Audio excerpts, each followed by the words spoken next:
Illinois Democratic Congressman Mike Quigley joins me now. So, Congressman, thanks very much for being with us. I'm just getting some notes as to what they said when they got out. And they said that they're at a very, I think this is Congressman Patrick McHenry, a Republican, as you know, your colleague from North Carolina, saying there's still no agreement on a few major items. More work has to be done. And he said we're at a very sensitive point here. As he left the meeting, the goal is to get something that can be legislated into law. And well, I guess that's pretty clear. And that's been the challenge, right? Are you willing to support a compromise now if one is reached by the White House? But it does give House Republicans some of what they want on those budget issues. Look, we've been here before, and I voted for a compromise under President Obama. But in some respects, the damage has already been done. What I tell Speaker McCarthy is we are showing the world yet again that we can't govern. The fact that you go to the last minute on something like this, the fact that we're even debating whether or not a default is possible. In my lifetime, we've raised the debt limit 78 times, 49 under Republican presidents, 18 under Reagan, 3 under Trump.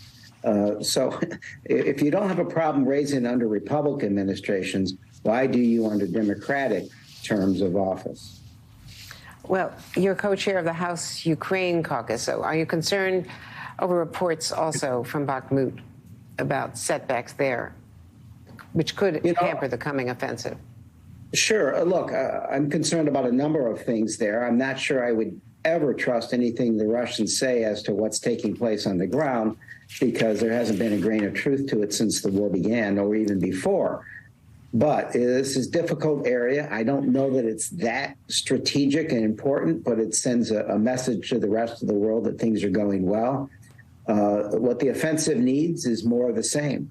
A lot more ammunition, a lot more 155 millimeter artillery shells, advanced training, and whatever else the Ukrainians need to move forward as quickly as possible. Now, the F-16s will clearly not be there for months and months. But do you think that the F-16s are going to make a difference perhaps in the fall when they are finally deployed? And we still don't know what countries are going to supply them. Sure. Are you confident that there are enough in the supply line that can get there and make a difference?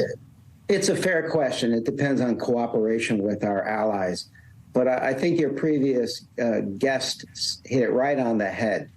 This announcement coming when the offensive begins, even though they won't use them, is very important because it sends a clear message to Putin that the West is there for the long term, that it'll give Ukraine whatever it needs to be victorious. Obviously, you've seen the familiar pattern here, right? We began this war arming what we thought would be an insurgency, because, of course, they were going to lose the war in a matter of days. So that was light arms. Stingers and javelins. And eventually we started from no and eventually got to yes on heavy armor, artillery, HIMARS, tanks, and finally now apparently F-16s. I'd like to think we've gotten past those stages and will, with the greatest haste, move forward. What did Secretary Austin said? Ukraine doesn't have any time to waste. The offensive is coming. We have to prepare for that, and if there's something after that as well. And very briefly, do you have any hopes that the dysfunction within the Russian command might help the Ukrainians?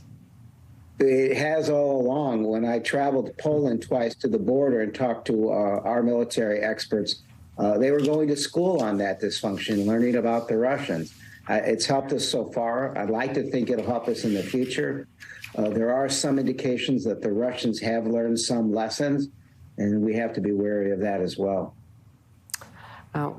Congressman Mike Quigley, thank you so very much. The co-chair of the Ukraine caucus, and a very important role it is, indeed. Thank you. Thank you again, sir.